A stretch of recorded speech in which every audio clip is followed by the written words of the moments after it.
President Biden came out touting the successes of his economics, and it turns out that we got more than 70,000 more jobs than was expected. I think it was something like 253,000 jobs.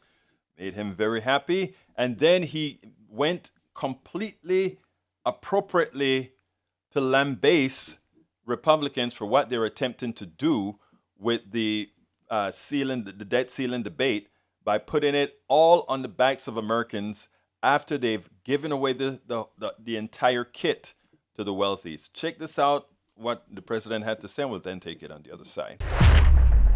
So this morning, we got some good news from the jobs report.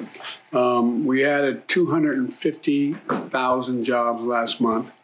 That's on top of the 12 million jobs we've already added just since we came in office a little over 2 years ago. Unemployment rate is at 3.4%, which is the lowest in 50 years. Black employment has hit a record low. And the really good news is working age Americans are participating in the labor force at the highest rate in 15 years, not just since the pandemic, in 15 years. And the working age women are participating at the highest rate in 75 years. Inflation is now down 40% since last summer. It's come down the last 9 months in a row. We obviously have more work to do, but we're trending in the right direction. And I think we're making real progress. And we're doing it basically, which was the theme of everything we're internally working on, by investing in America. Say it again, investing in America. Matter of fact, the Secretary and I were just talking about a project that was taking place in another state.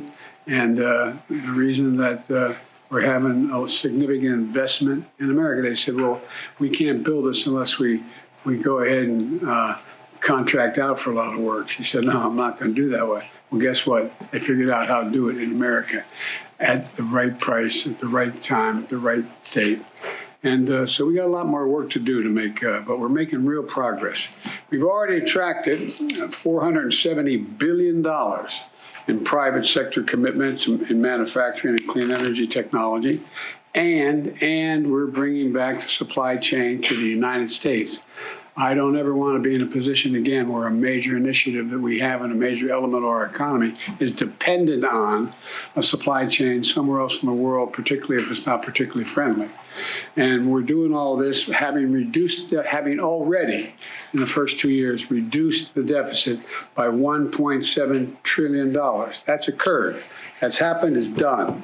And the budget I proposed that I proposed back on March 9, I think it was in the first couple weeks of March, that budget, if it were to be passed, would cut the deficit another $3 trillion. $3 trillion over the next 10 years. Unfortunately, I won't say Republican because I think they're pretty well divided, but our MAGA Republicans in Congress are threatening to do all this progress by letting us, quote, default on the debt unless we agree to their demands. The two are totally unrelated. Whether you pay the debt or not doesn't have a damn thing to do with what your budget is. What your budget is. Where you're going to spend money, how you're going to raise the money, what are you going to cut, what are you going to... They're two separate issues, too. And let's get it straight. We're trying to hold the debt hostage to us to agree to some draconian cuts, magnificently difficult and damaging cuts. But I'll get into that in a little bit. But unfortunately, they're threatening to undo all this progress by letting us default. Their budget that they proposed, that it was attached to their debt ceiling increase, but they tied them together now. I want to make that clear. You all know this, I know, but for the listeners, they've tied it together. They say we're not going to increase the debt that every president has done for the last 6 million years here. Never hadn't done anything but that, unless you pass our budget as we're proposing. Now, their budget would put 21 million people at risk of losing Medicaid. It would cut federal law enforcement by 28,000 personnel, 28,000, FBI, DEA, et cetera. It would cut 100,000 teachers and support staff. It would cut 30 million Veterans Health Care visits. And I increased the VA budget because the veterans were in such difficult shape, having so much trouble getting appointments and the like. According to Moody's, not the Democratic Party, according to Moody's, their budget plan would eliminate 780,000 jobs. Say it again, it would eliminate 780,000 jobs, according to Moody's. And America's debt has accumulated over 200 years. And my predecessor, in the 4 years he was president, increased it by that total debt by 40%. 4 years. 4 years. And by the way, even during that period, all the Republicans the Republican Party voted to increase the debt limit, like the only responsible thing you could do. At any rate, let's be clear. This is no small part about paying our bills that were accumulated not by me, not by my administration, but by former presidents and previous Congresses. I was in the Congress, so I voted for some of them as well, but I wasn't president. We're not a deadbeat nation. We pay our bills. And some of you cover a lot of foreign policy in other countries. You know this is becoming an issue in other countries. What's the United States going to do? Are they really fooling around with not paying their debts? And so, look, next week I'm going to reiterate to congressional leaders that they should do what every other Congress has done. That is, pass the debt limit, avoid default.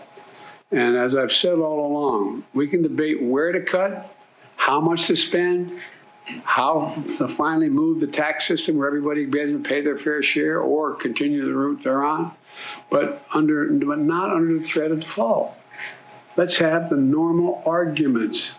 So that's why we have a budget process to debate and open so you all can see it and know exactly what it is that they want to spend the money on, what they want to cut it on, who pays taxes, who doesn't pay taxes, and us as well. We're ready for that debate. We're ready for that debate. We've made enormous progress over the past 2 years. And again, just today, reporting 250,000 new jobs. Just this last report. The last thing this country needs, after all we've been through, is a manufactured crisis. And that's what this is, a manufactured crisis. And that's what it is from beginning to end. It's a manufactured crisis driven by the MAGA Republicans in the Congress. Look, instead, we should be debating a vision of our country's future. Their vision versus our vision. Totally legitimate. Totally legitimate. And it's legitimate the American people said we like their vision better than ours. But debate the vision. And whether or not we're going to take our country backward, and certainly not whether or not we're going to default on our debt. And I remind you that under the previous president, Republicans voted 3 times to increase the debt limit. 3 times. No one's ever not voted to increase the debt limit. There's a lot to discuss today about our vision for the country. And investing in America is the core of what we're all about, and to build our economy from the middle out and the bottom up. And I know it's not very appropriate for the minds of many of our friends on the other side of the aisle, but decide what's a fair tax system. It's an awful thing to do, and I don't really mean it, but I'd ask the person to raise your hand anybody thinks the tax system in America is fair. Okay? And maybe you don't like the way who we tax and how we tax. But this is about everybody beginning to pay their fair share from our standpoint. I understand the Republican position. It's about cutting taxes, more taxes for the wealthy. I get it. But we should have the debate in the open, not behind whether or not we're not going to discuss it, because if we do, we're not going to have the debt limit passed. I guess the president is pretty happy with the results so far. Now, if we could just get the feds to stop increasing interest rates, meaning causing the working class to pay the bills of the entire country with that pain. No, a lot of people are not going to see it that way.